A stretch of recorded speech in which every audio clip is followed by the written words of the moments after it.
वक्फ bill को लेकर कई तरह की खबरें सामने आ रही है। विपक्ष जहां इसे मुसलमानों का हक अधिकार छीनने वाली बात कहते हुए नजर आ रहे हैं, तो सत्ता पक्ष के लोग इसे मुसलमान के हक अधिकार होने वाला बताया जा रहा है।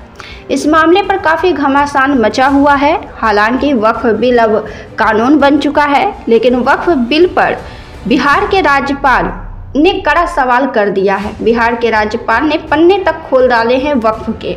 उन्होंने जो सवाल किए हैं वह वक्फ पर कई तरह से सवाल उठाने वाला है और उसे सवालों की घेरे में खड़े करने वाला है।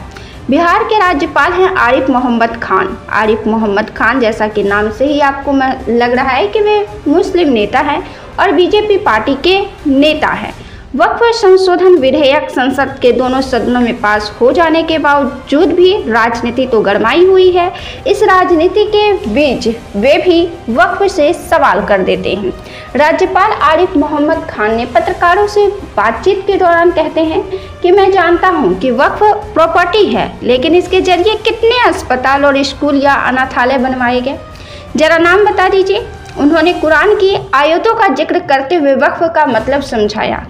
वक्फ की जो प्रॉपर्टी है उस पर जो विवाद बना हुआ है, उसके तहत कुरान में जो लिखा हुआ है, कुरान की जो विचारधारा है वक्फ को लेकर, उसका भी आरिफ मोहम्मद खान ने विश्लेषण किया है और उसे पत्रकारों के सामने स्पष्ट किया है। क्योंकि मुसलमान के धर्म में क्या लिखा हुआ है उससे बहुतों हिंदू अनजान हैं। राज्यपाल ने कहा है कि कुरान की आयत का उल्लेख करते हुए कि इसमें दो प्रकार के ज़रूरतमंदों का जिक्र किया गया है। एक ज़रूरतमंद तो फ़कीर कहलाते हैं और दूसरे ज़रूरतमंद मिस्किन कहलाते हैं। जो फ़कीर कहलाते हैं वो मुस्लिम होते हैं और जो मिस्किन कहलाते हैं वे गैर मुस्लिम होते हैं।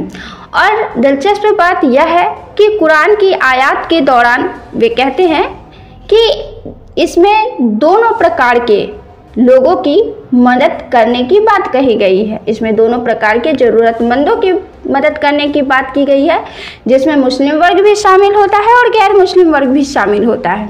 इसका अर्थ है कि वक्फ से लाभान्वित होने का अधिकार हर ज़रूरतमंद को है, केवल मुस्लिम को ही नहीं है, धर्म के आधार पर नहीं है। पटना में वक्फ की बहुत प्रॉपर्टी है, लेकिन आप मुझे बताइए कोई एक संस्था है जो गरीब के लिए काम कर रही है?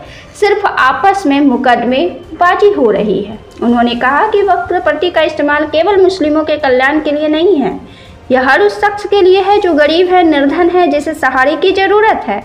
उन्होंने कहा कि जब मैं यूपी में मंत्री था तो मैंने कुछ समय के लिए वक्फ विभाग भी संभाला था और हर समय मुझे ऐसे लोगों से मिलना पड़ता था जिनके संपत्ति के मामले चल रहे थे, लंबे ढेरों कानून फंसे हुए थे और मुकदमे चल रहे थे। बता दें कि वक्फ संशोधन विधेयक संसद के दोनों सदनों में पास हो चुका है, राष्ट्रपति की मंजूरी मिल चुकी है और अब यह कानून बन चुका है।